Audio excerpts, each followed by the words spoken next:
No E aí, Doutor de hoje, o que as células-tronco podem fazer pela sua vida? Uma coisa importante é que os centros que atendem esses pacientes vão estar atentos por uma intervenção rápida para evitar a reação inflamatória, que é o que destrói as células da medula espinhal. A luta de quem saiu das quadras para derrotar um tumor cerebral. Mas você perdeu o sentido. Totalmente. Aí me levaram para o hospital e no hospital, o cara ficou inconsciente, vamos fazer uma tomografia, uma ressonância e tá lá laranja, desse tamanho o negócio. Tudo isso e muito mais aqui no E aí, Doutor. Dr. Antônio Spreisser, clínico geral e médico de família, apresenta agora E aí, Doutor?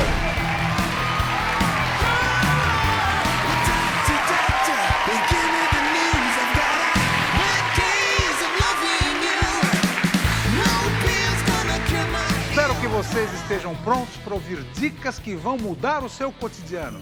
Está começando mais um episódio do programa E aí, Doutor?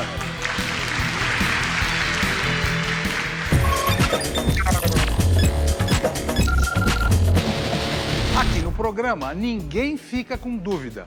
Quem quer fazer pergunta? Você.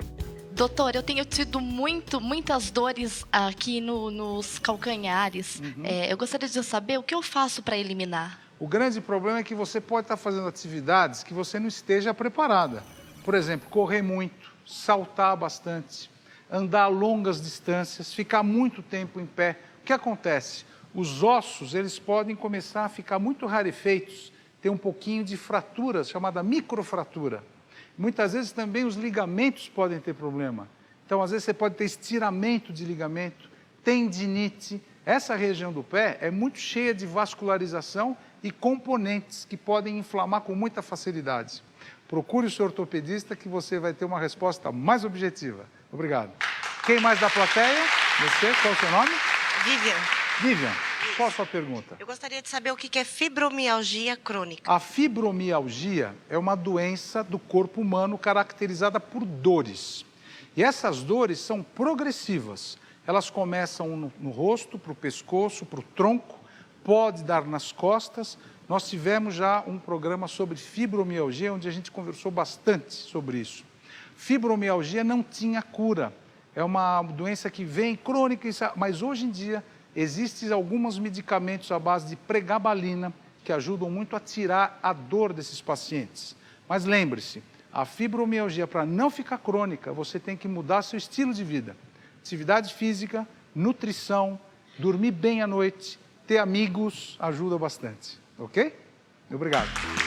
A próxima pergunta é da Marlene, de São José do Rio Preto, interior de São Paulo. Vamos ver. É Marlene que está falando de São José do Rio Preto. Eu assisti o doutor e um urologista falou sobre o problema da ereção sexual. E a falta de ereção pode até ser causada por um entupimento da artéria penial. Eu gostaria de saber se tem cirurgia, se tem tratamento. Na verdade, o que acontece nesses casos é que o paciente, quando manifesta a doença arterial no pênis, causada por algum entupimento, deve ter outras artérias do corpo também entupidas, como é o caso da coronária, que é a artéria do coração. O tratamento da disfunção erétil, nesses casos, responde muito bem aos remédios popularmente conhecidos. A cirurgia só é indicada em pacientes que não respondem à medicação. A cirurgia baseia-se em colocação de prótese inflável dentro do pênis. Porém, é muito importante saber que problemas de ereção podem ter diversas causas, até causas psicológicas. E, nesse caso, a cirurgia não resolve. Por isso, o urologista deve ser consultado para descobrir com certeza a causa do problema de ereção e tratá-lo de maneira correta. O Andrei encontrou a nossa equipe na rua e quis fazer uma pergunta. Vamos ver. Eu queria saber qual que é a influência do refrigerante com relação à minha pele. Se ela traz uma flacidez, se ela traz uma celulite, uma coisa relacionada a esse tipo. Andrei, o principal problema dos refrigerantes é o alto teor de sódio, açúcares e fosfato. O sódio contribui para a retenção de líquidos no corpo e ganho de peso. Consequentemente, aumenta a sua celulite e é prejudicial principalmente para os nossos rins. Os açúcares favorecem o ganho de peso e diabetes. E, finalmente, O fosfato é relacionado a maiores chances de problemas cardiovasculares e envelhecimento. E se você quiser saber mais sobre o refrigerante, fique ligado no E aí, doutor, porque em breve vamos falar sobre ele. Se você preferir, mande um e-mail com a sua pergunta, como fez a Shirley Costa, de Jaboatão dos Guararapes, lá em Pernambuco. Vamos ver. A Shirley pergunta: gostaria de saber como seria a alimentação de uma pessoa que não tem mais a vesícula biliar. Eu fiz a cirurgia de retirada total dela e desde então estou 18 quilos acima do peso. Shirley, muito obrigado pela sua pergunta. Eu não sei se você se lembra, mas há pouco tempo falamos sobre a vesícula aqui no programa. A alimentação pode ser normal. Nos primeiros dias de cirurgia, a pessoa pode apresentar diarreia com a ingestão de alimentos gordurosos, mas isso vai melhorando com o passar do tempo. Não tem relação o fato de engordar depois da cirurgia e é mentira que aumentam os riscos de ter doenças no fígado. A cirurgia não traz problema algum. Portanto, fique tranquila e alimente-se bem. Hoje, no nosso Enigmas do Corpo, vamos conhecer um tumor que corresponde a apenas 2% de todos os tipos conhecidos e é mais frequente em homens acima de 50 anos. Os cientistas ainda não sabem o que causa o tumor cerebral, mas acredita-se que tem um fator genético. Ele acomete de 5 a 7 pessoas por 100 mil habitantes no mundo. E aqui no Brasil, o eterno ídolo do basquete recebeu este ano o diagnóstico de tumor cerebral. E para contar essa história vitoriosa, quem vai nos dar a alegria da sua presença é ele mesmo, o mão santa Oscar Schmidt. Olá, Oscar! E aí? Prazer em tê-lo novamente aqui no E aí, doutor, viu? É um prazer, doutor. Senta aqui, meu grande amigo Oscar. Tudo bem aí, gente? Tá bem? Tô jogando futebol até. Oscar, como é que começou essa história? Você estava bem? Eu estava bem, estava de férias nos Estados Unidos e fiz uma banheira quente, um spa. Que você fica lá, eu tô acostumado a fazer até 1 hora de água quente. Delícia. E delícia. Um belo dia, me adormeci, minha esposa que estava na piscina ao lado com a minha filha, falou que eu fiquei muito mais que 1 hora, tipo quase 2 horas. Eu tive uma desidratação extrema, estava morrendo de desidratação. Fiquei inconsciente uma meia hora. Fui socorrido pelo 911 americano, um bom escândalo. É. Mas você perdeu os sentidos, totalmente. Então. Aí me levaram para o hospital e no hospital, o cara ficou inconsciente. Vamos fazer uma tomografia, uma ressonância e tá lá laranja, desse tamanho o negócio. Os caras, você não teve nada? Nada. Estava andando nos parques, passeando. Me divertindo. Nada. De repente você foi tomar um banho e perdeu o sentido. Você deve ter ficado muito assustado, né, Oscar? Eu não. Eu nunca fiquei assustado, porque eu sempre tive consciência que a minha vida foi muito bonita. E estou realizado, família, profissão, tudo. Mas minha família sofreu muito. Sofreu demais, né? Sofreu demais. Minha mulher, coitada, nossa. E ainda mais nos Estados Unidos. Aí você foi trazido para o Brasil? Aí eu falei, não vou operar aqui nos Aqui eu não quero saber. Não quero saber, eu não conheço vocês, pô, vamos abrir minha cabeça? Lógico. Aí eu vim pro Brasil, operei com o Dr. Marcos Queiroz, com a equipe fantástica de... Dr. Marcos, está aqui conosco. Seja bem-vindo ao programa, Dr. Marcos. Como é o senhor? Tudo bem? Muito obrigado por o senhor estar aqui. Esse cara salvou minha vida. Salvou sua vida. É um prazer tê-lo aqui, viu? Obrigado. Quando o senhor viu a tomografia ou a ressonância, deu para já ter uma ideia aonde o senhor estava pisando ou não? Com um estudo adequado dos exames de imagem hoje, que são muito detalhados, a gente consegue já prever as dificuldades que nós vamos ter. Antes dele chegar no Brasil, eu já sabia a dimensão do problema, da lesão. Quando eu fui ver, não foi um susto. Dava para ver que era um tumor que ia ser complicado a remoção e que precisava de um suporte técnico, de tecnologia bem avançado. Marcos, eu queria te fazer uma pergunta. Como o Oscar está referindo que não teve nenhum sintoma prévio, isso é normal acontecer? O tipo de lesão que ele teve, que é um tumor de grau 2, frequentemente ele é bem pouco sintomático. Será que a gente pode ver a imagem, doutor Marcos? À esquerda é a imagem que o doutor Marcos pegou o Oscar, nosso grande amigo, antes da operação. E a gente vê que ele está empurrando a linha média da esquerda para a direita. E nessa fase aqui, Oscar, se eu fosse te visitar no hospital, você ia lembrar de mim? Totalmente. Você não tinha nenhum sintoma? Nenhum. Dor de cabeça? Nada. Doutor Marcos, um tumor desse tamanho, normalmente não daria outros sintomas? Depende da velocidade de crescimento. Quando ele tem um crescimento lento, o cérebro vai se acomodando, dependendo da área que ele começa, você só descobrir quando ele já está grande. Quando o senhor viu essa imagem, o senhor conversou com o meu amigo Oscar e falou, Oscar, nós vamos ter que entrar por aqui, por ali. Oscar, você ficou preocupado como é que ele ia entrar aí dentro, não? Tenho orgulho de ter operado no Brasil, que tem uma tecnologia avançadíssima. É verdade. Para operar, infelizmente, para quem tem recurso. Deveria estar a favor de todo o povo brasileiro. Por que a gente tem que operar lá? Não conheço ninguém lá. Verdade. Eu vim operar com os meus médicos, que eu tenho confiança, e tem essa tecnologia que ele me operou com uma máquina que é um GPS que ele deve explicar como funciona. Como é que é essa máquina? Ele chama de GPS, é um neuronavegador. É uma máquina que tem um captador de infravermelho, saber exatamente que posição que você está no espaço.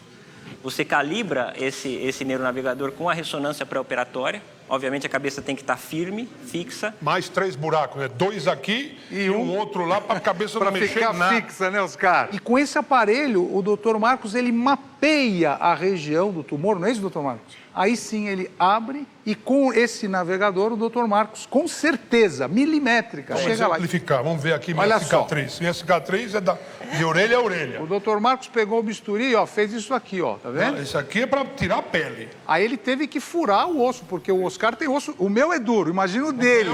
Imagina o dele.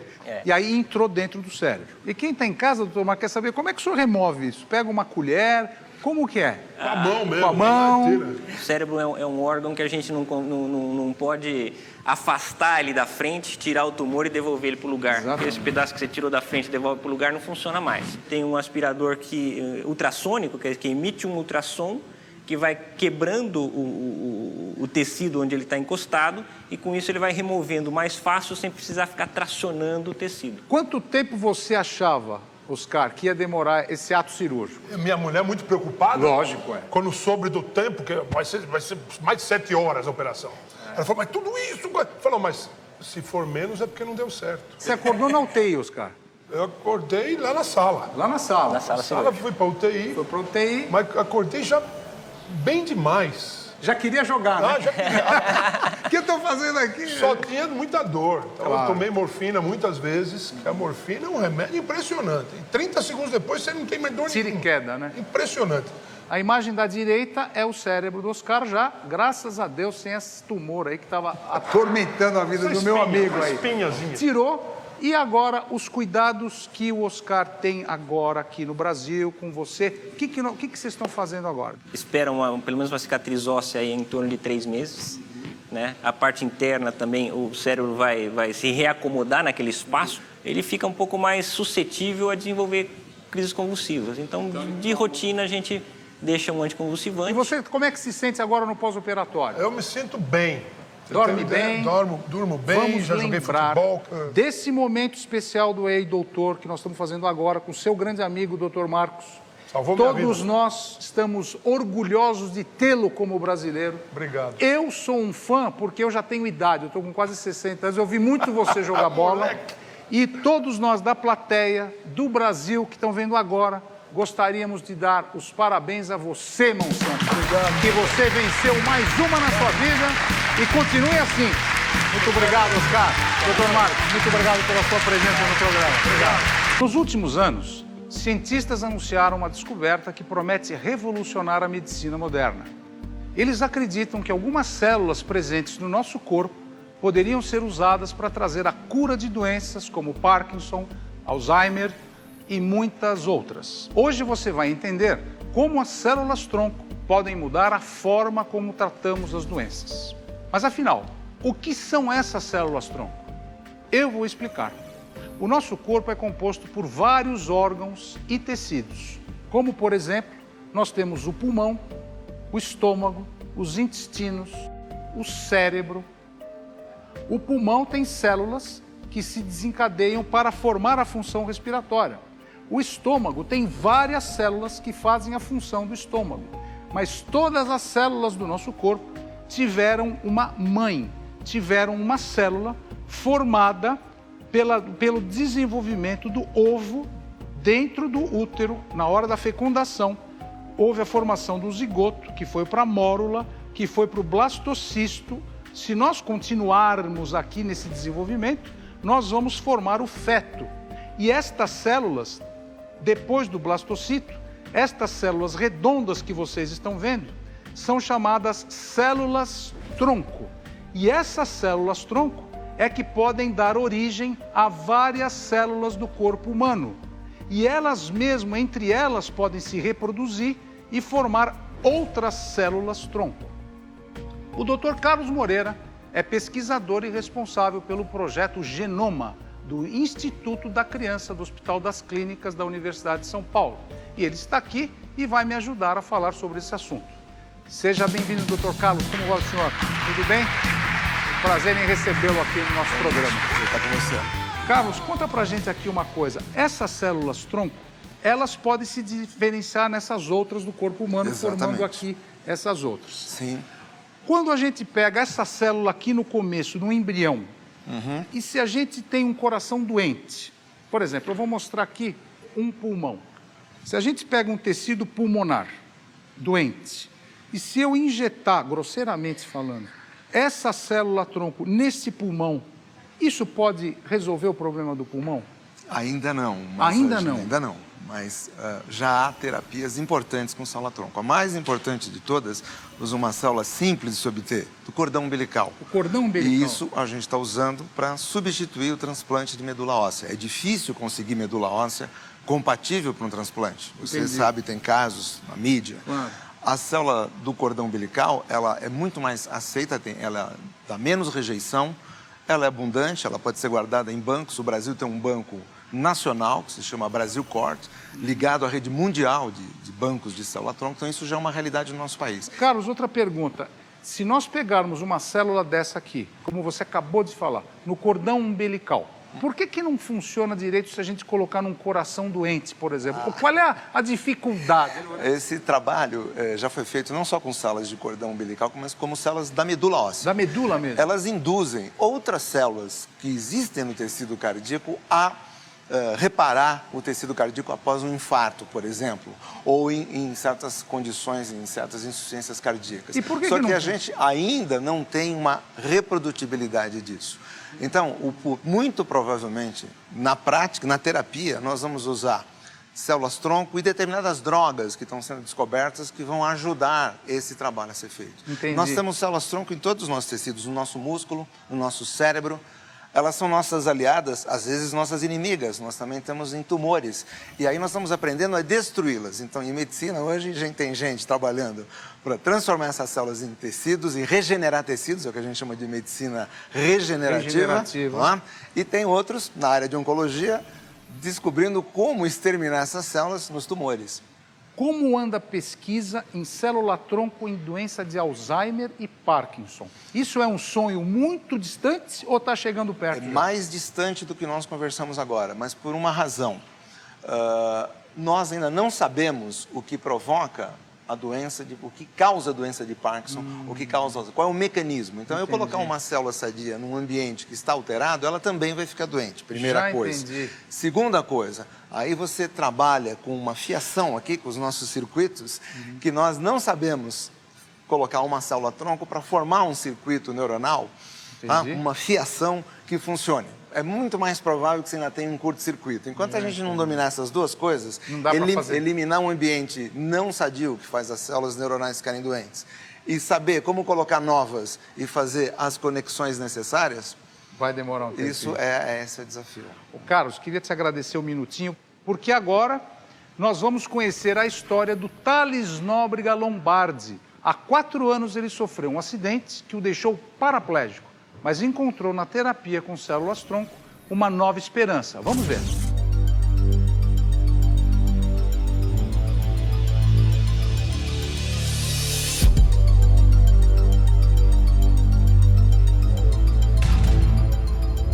O acidente foi em setembro, 19 de setembro de 2006. Eu era piloto de helicóptero e saí para fazer um voo e tive uma pane de motor. Então, essa batida resultou de uma lesão na minha coluna. No hospital eu assisti uma entrevista na TV sobre as células-tronco na China. Aí eu comecei a pesquisar e Esperei 2 anos e acabei indo fazer essa cirurgia lá. Era uma esperança e eu não sabia se eu não agarrasse essa esperança. Então eu paguei para ver, né?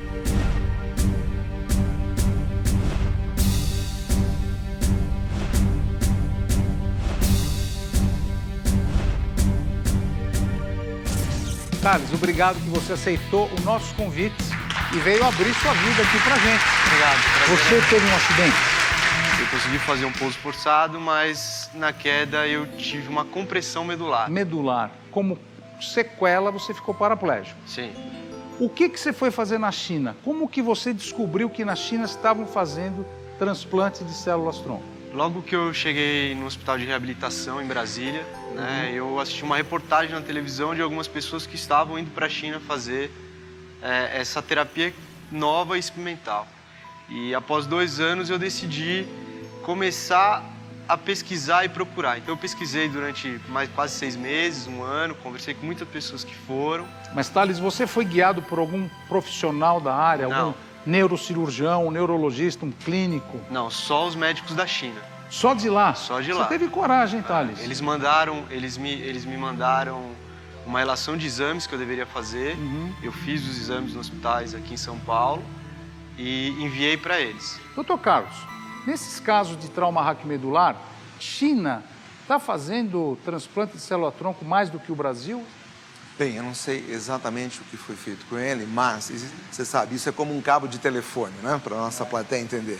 Lá dentro tem um monte de fiozinhos. Se o dano atinge a casca do cabo, é mais fácil. Se corta os fiozinhos, é mais difícil. Então é difícil avaliar os chineses porque nós não conhecemos muitos detalhes. Entendi. Mas a ideia é fazer com que esses fiozinhos que estão cortados continuem crescendo. Entendi. E tomem sua posição novamente. Só que isso é difícil. Thales, você chegou na China, foi para o hospital e eles fizeram em você um transplante de células-tronco.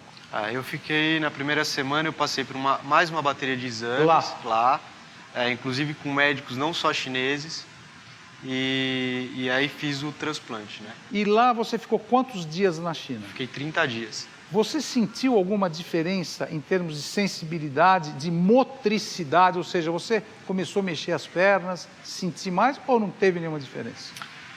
Olha, doutor, eu tive, mas eu seria irresponsável de falar que foi pela célula-tronco. Eu sou totalmente ciente, eu sei que era uma pesquisa.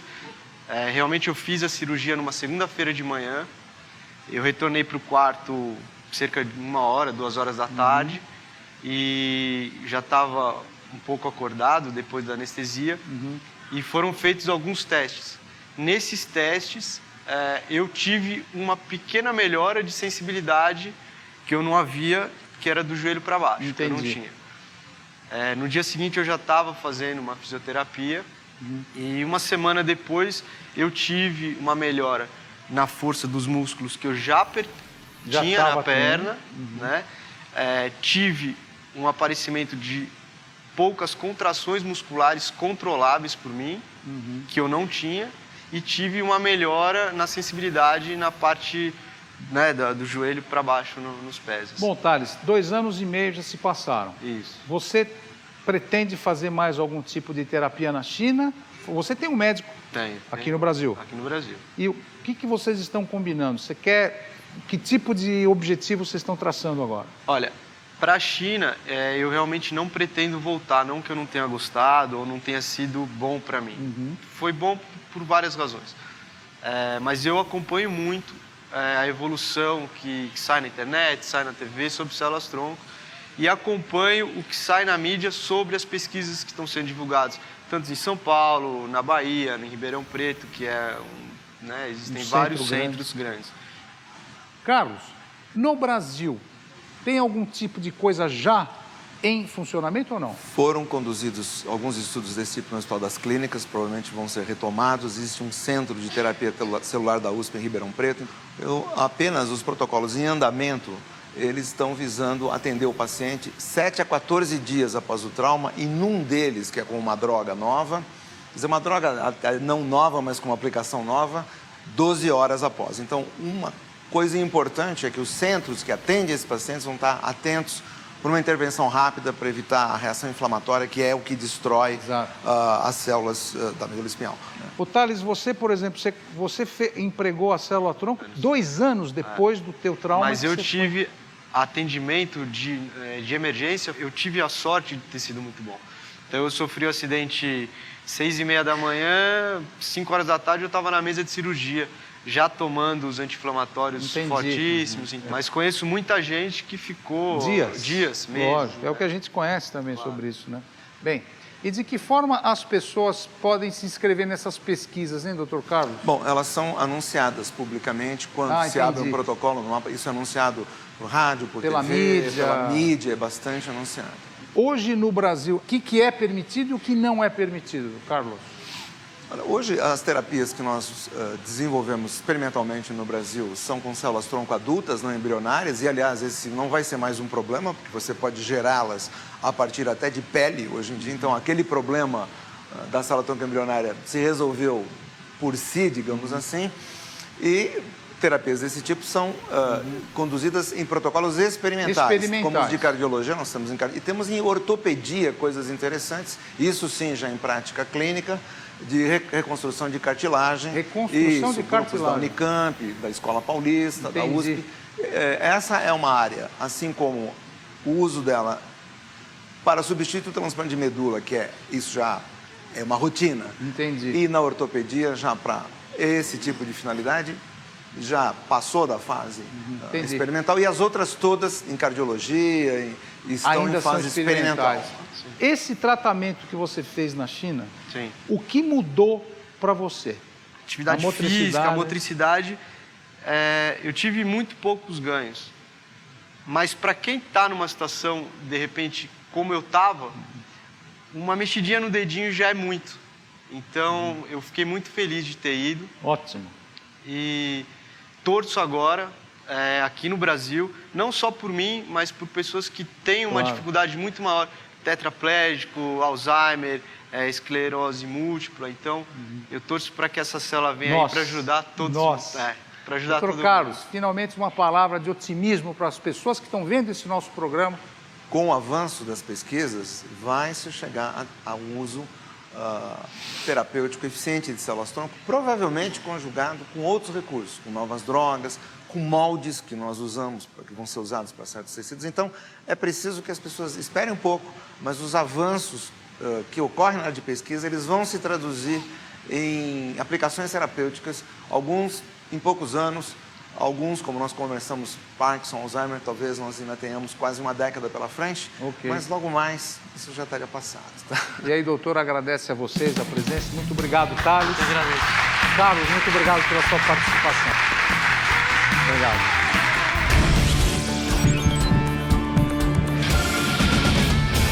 Eu sempre digo aqui que é preciso buscar qualidade de vida, apesar das dificuldades que a nossa rotina traz. Claro que para qualquer ser humano, conciliar obrigações de vida pessoal, familiar e profissional pode ser muito desgastante. Agora imagine para profissionais que chegam a trabalhar por 24 horas seguidas. Como encontrar tempo para cuidar de sua saúde? Vamos conhecer agora a história do Charles Lali Silva. É um bombeiro militar que quase não tem tempo para cuidar da sua saúde. Vamos ver. O bombeiro ele trabalha num regime de 24 horas. De manhã a gente chega, tem toda uma rotina, começando pela passagem de serviço, a prontidão que está saindo, mais a prontidão que está entrando. Nossa rotina começa às 7h30 na passagem de serviço, passa para a conferência de checklist de materiais. Posteriormente a gente vai fazer a conferência da viatura. Se possível, a gente faz o café da manhã. Está programada também uma atividade de educação física na parte da manhã, almoço, e existe um intervalo entre a meio-dia e as 14 horas, que é um período curto de descanso.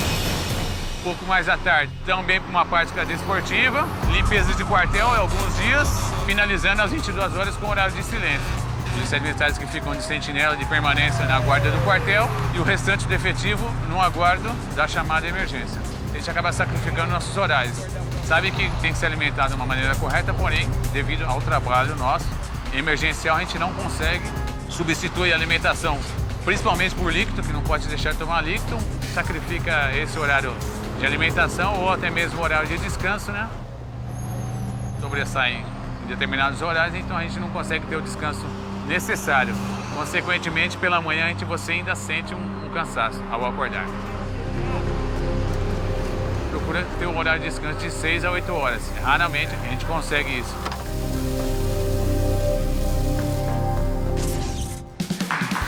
O Charles está aqui comigo e vai nos contar melhor como é viver 24 horas na expectativa de ter que salvar a vida de alguém. Charles, boa tarde. Boa tarde. Como vai você? Como vai? Agradeço a oportunidade de estar participando do programa.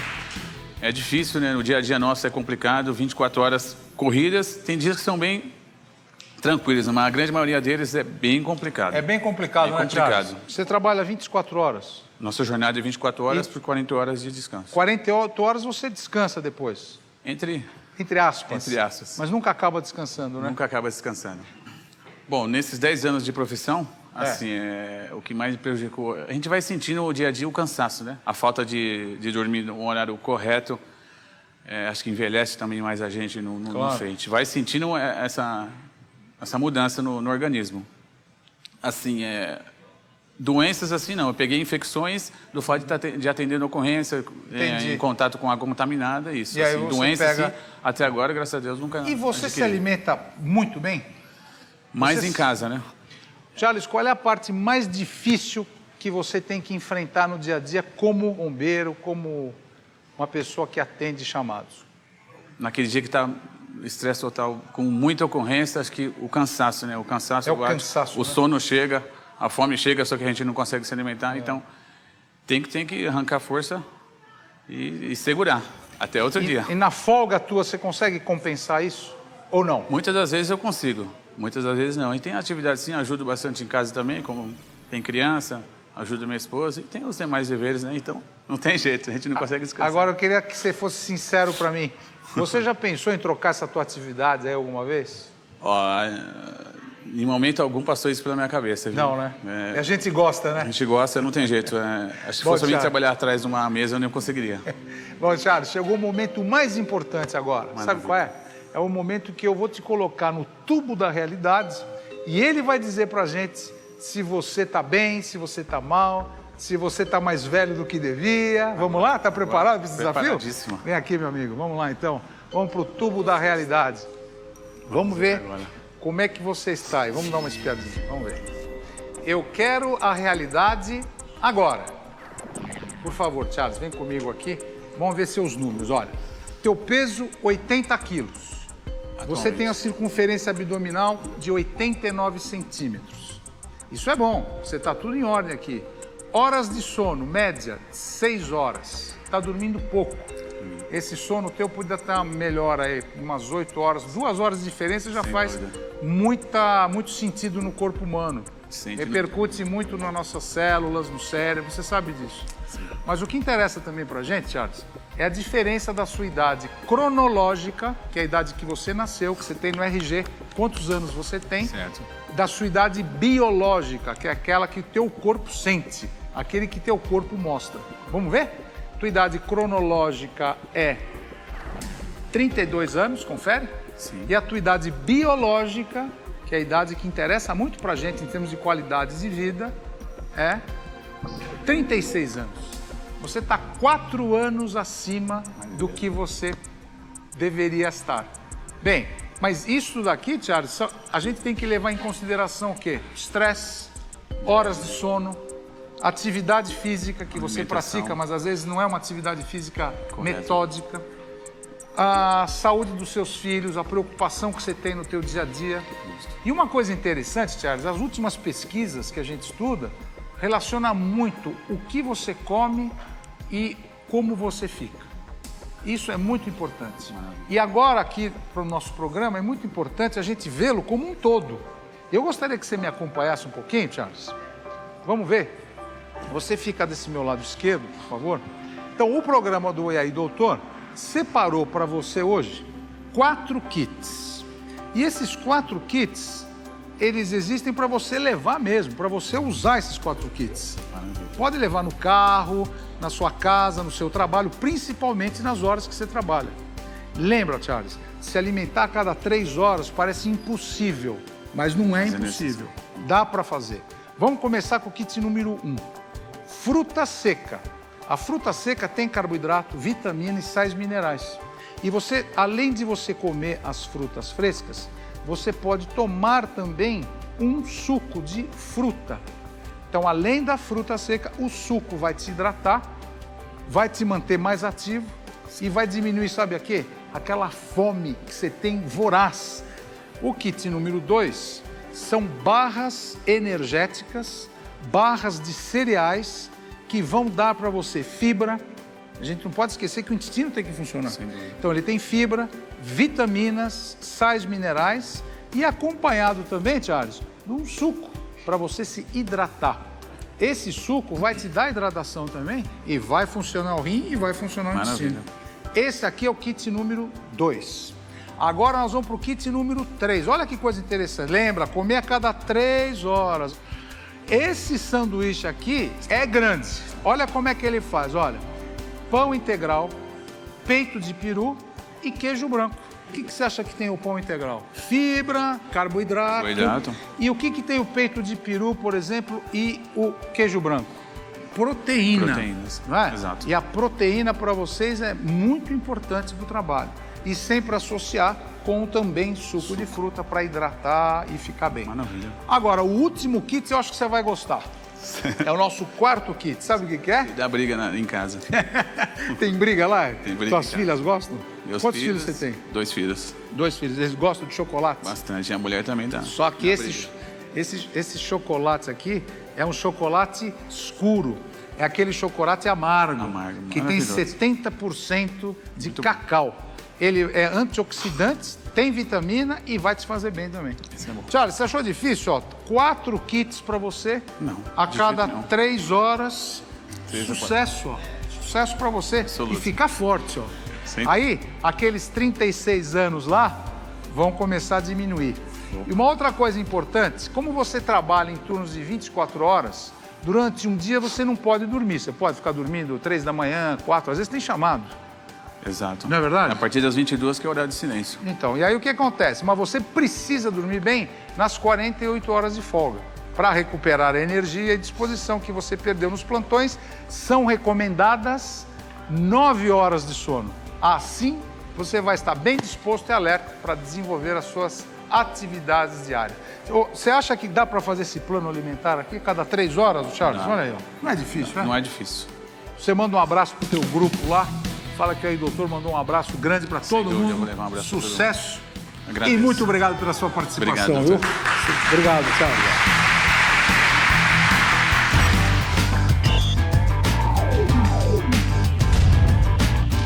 A nossa consulta está terminando. Muito obrigado a todos que participaram do programa. Ficam aqui as nossas dicas de hoje. As células-tronco podem ser esperança de cura para muitas doenças. Fique por dentro das novidades. Se você trabalha por longos períodos, tenha sempre à mão um kit com alimentos e coma a cada 3 horas.